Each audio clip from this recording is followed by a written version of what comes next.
This is the Big O Show. This is the Big O Show. We are getting fiery and passionate in the chat. I love it. Hit the like button. We appreciate it, guys. Keep the questions, the comments coming. Somebody asked, and I understand this question. Somebody says, if you think Bam is a max player, then is Marcus Smart a max player? No, because I think Marcus Smart is a wildly overrated defender. I think he's fine. He's a good defender. He can't guard 1 through 5. He can't do what Bam does. I don't care that he won Defensive Player of the Year. I don't agree with him getting that award. I thought Rob Williams should have won it. I thought the wrong Celtic won Defensive Player of the Year. This is Clay Ferraro's opinion here. This is not the Big O Show. This is not our.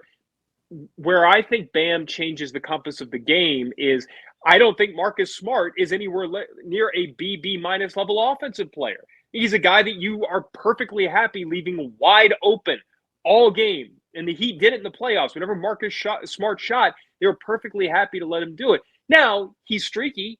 Like in game 2, fourth quarter, he got going when the game was pretty much already decided, and he made sure the Heat didn't get back into it. But you're going to let Marcus Smart shoot the ball. No, he's not a max player because he's not anywhere near as good of a player as Bam Adebayo, period. I don't equate the two. I understand the question because you're saying, all right, well, if you're saying Bam's a max level player because he's a great defender, then Marcus Smart's Defensive Player of the Year.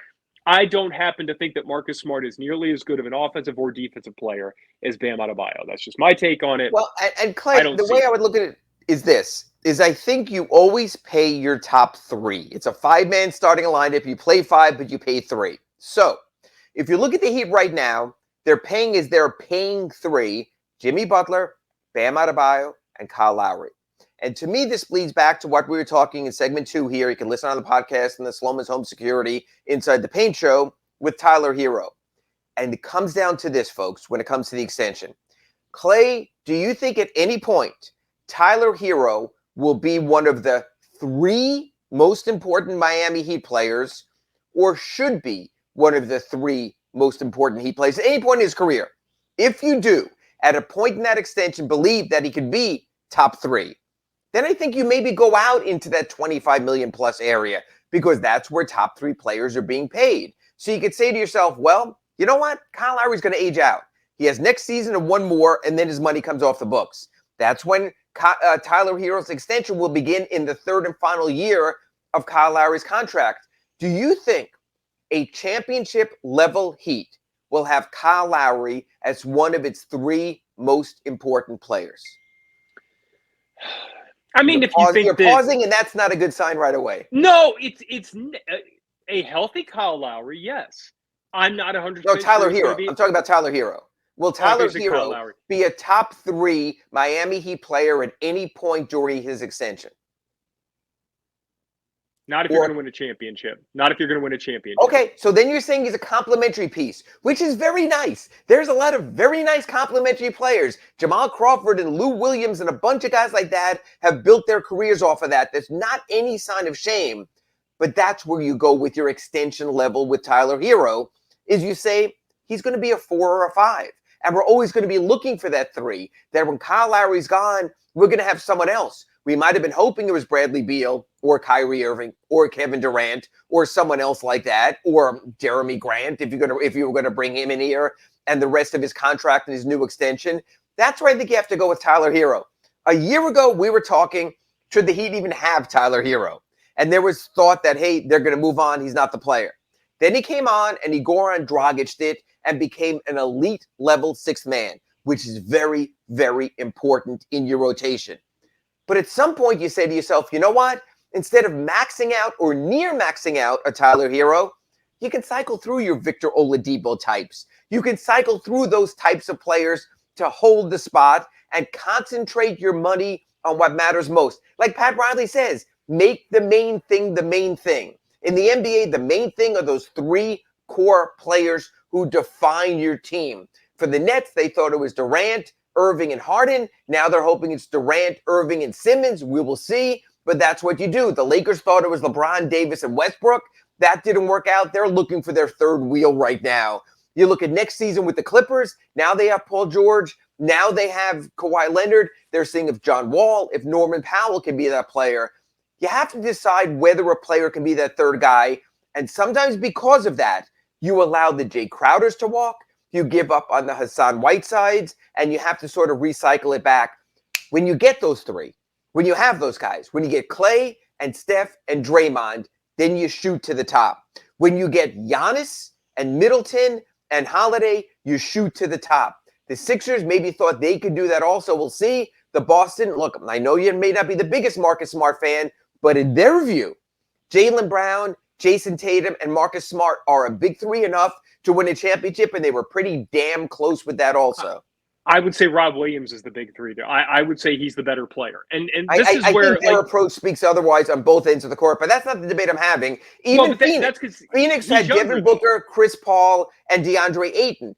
They weren't as sold on DeAndre Ayton being one of their big three going forward, that they might need another piece, especially as Chris Paul ages out. So I think that's why, to me, we're going to talk about free agency and everything, but like you said, the Tyler Herro thing really plays into all of this as to where did they see themselves with Tyler Herro down the road. It's really interesting. It's been about 3 off seasons now where Tyler Herro in many ways is a linchpin to this entire thing. Heat fans in two extreme both are trying to tell me that Marcus Smart is a more consistent player than Bam Adebayo on both ends of the floor. I'm just leaving that. And the question that was asked is, I said Bam can guard 1 through 5. And somebody says, well, when Bam goes up against a really good 5, he can't guard really good 5s. What are we talking, Nikola Jokic? Are we talking Joel Embiid? Who can? Who can guard those guys? Rudy Gobert? Well, guess what? Rudy Gobert was played off the floor in the playoff series against Clippers last year. Literally played off the floor. He could not stay on the floor in the fourth quarter of those games. So what Bam does, it's a constant debate. We're too close to free agency. It's not worth getting into this thing again. It's crazy that people can't see Bam Adebayo's value, but I'm over it. So the Tyler Herro thing, the reason why it's pertinent now is because we're 50 some odd hours away from the start of free agency, and you're going to have to start making tough decisions. And if you're going to make this team better immediately, you're looking at guys who could potentially be available, and any higher level player that you call on, teams are going to ask for Tyler Herro in return. So, Ira, as we sit here on Tuesday and free agency gets rolling on Thursday, and we know that signs and trades and all that can be a part of this. Let's take Bradley Beal's name out of the equation because he's not leaving Washington, not this offseason. Let's take Kevin Durant, Kyrie Irving's names out of the equation. Donovan Mitchell, obviously he's the big fish that you swing for if he decides he wants out. It's so bizarre to me that Utah hadn't bothered to hire a coach yet. Feels like there's something odd going on there, like they're trying to play 4 corners like Dean Smith used to do at UNC and keep Donovan Mitchell from asking out. What is the most likely scenario? Give me names, give me players that you could see the Heat calling on for potential trades between now and Thursday and Friday where they could add to this roster and make an Eastern Conference finalist, an NBA finalist, and potentially an NBA champion. And I'm glad you used that phrasing because I think the trade market, and I wrote about this in the Sun Sentinel on Sunday, is going to be bigger than the free agent market for the Heat.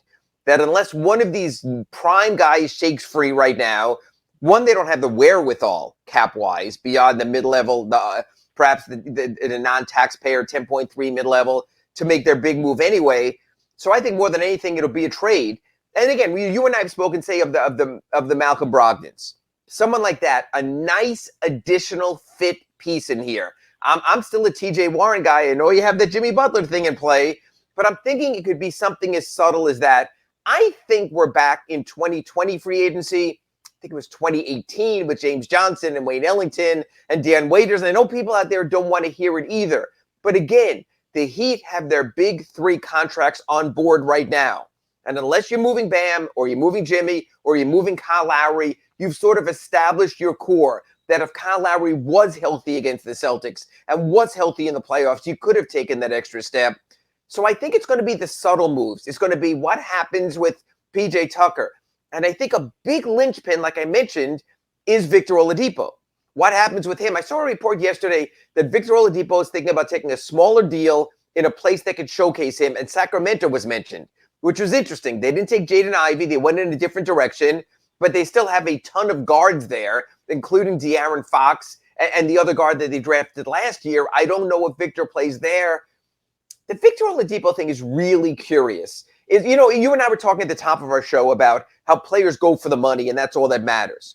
Well, does loyalty matter? Does what the Heat did for Victor Oladipo, pushing him through, never pushing too hard, offering perspective on his health, ultimately make a difference right there in where they stand? So I'm really curious to see what happens with Victor Oladipo, because if they bring Victor Oladipo back on a one-year deal, or more significantly, Clay, a multiple-year deal, then all of a sudden it frees up a lot of other stuff. You don't have to get another wing. You can slow play Tyler Herro a little bit more. Victor is an older player, but at 30 is not an old player. So I think the Oladipo thing has a lot to do with them. That's a name. To me, if you lose P.J. Tucker, Thaddeus Young is the logical gravitate toward name. The Heat tried to gravitate toward him when he was with Chicago, when he was with San Antonio. Then he went to Toronto last season. So I think that could be your fill-in guy. I don't love the concept of fill-in guys in your starting lineup. Right. But I think, again, I know people love the juiciness of free agency. Ooh, what are we going to cook up? You can make a trade anytime. You can make a trade in August, in September, in December, at the February trading deadline. That's all still there for the Heat. They're still going to have Duncan Robinson's contract. They're still going to have other numbers they can put into play.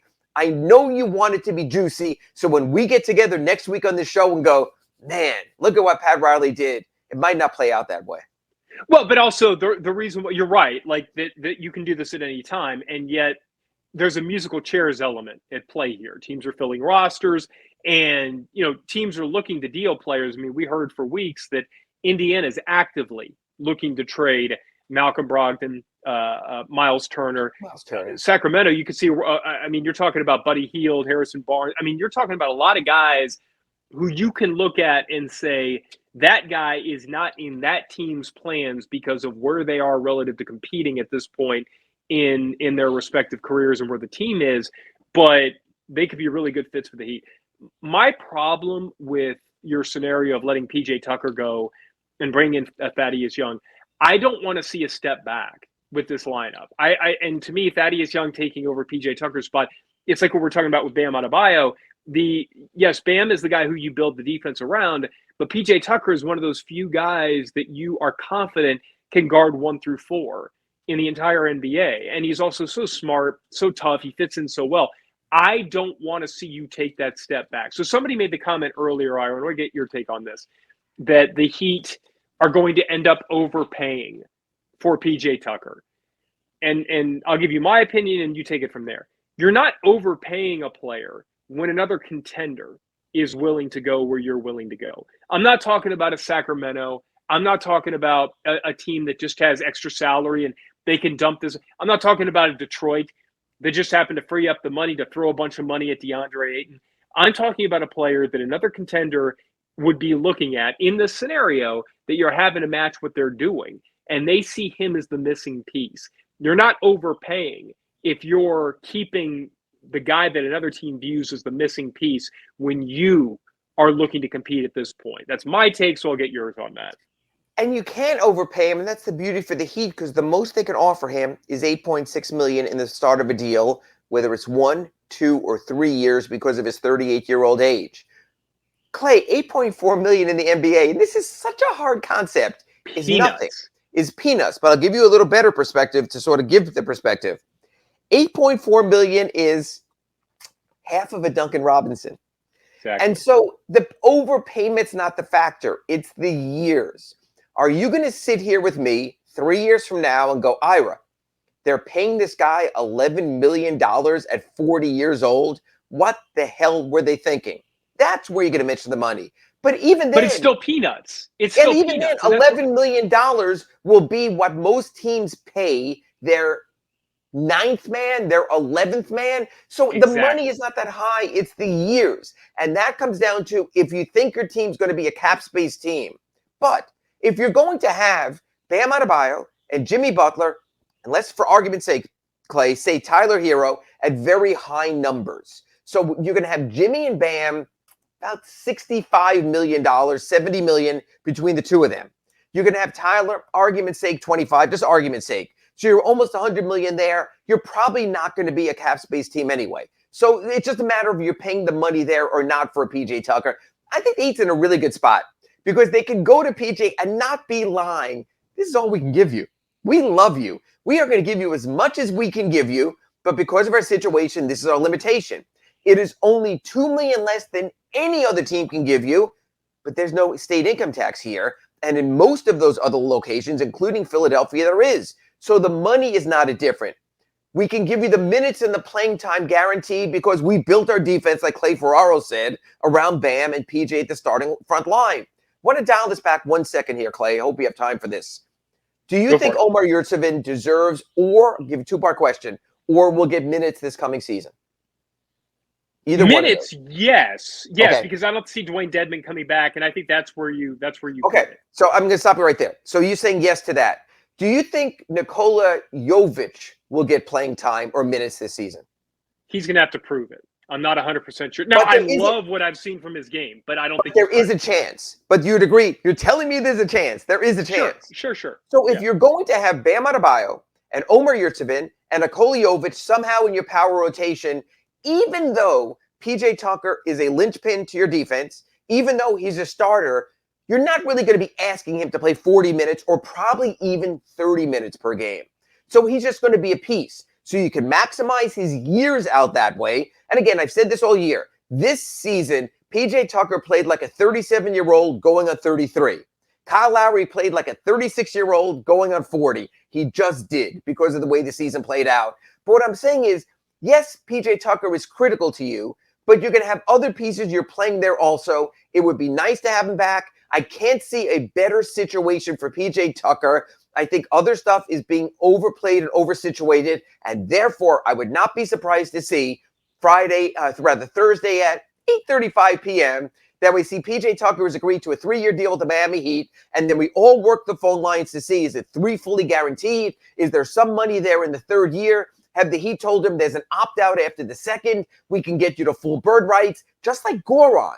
We'll give you this absurd number at the end. Remember, Goran was 19.4 at the end, and we said, who the hell is giving Goran 19.4? But that was the Heat doing 2 things: making good with Goran, taking care of him by giving him money at the end for his good behavior, and also creating a salary to use in a trade like they did for Kyle Lowry. That's where I think PJ Tucker is headed. There is your primer. You are all ready to go for when free agency tips off in 2 days. Thanks for hanging out with us right here on Inside the Paint. The Big O Show rolls on next.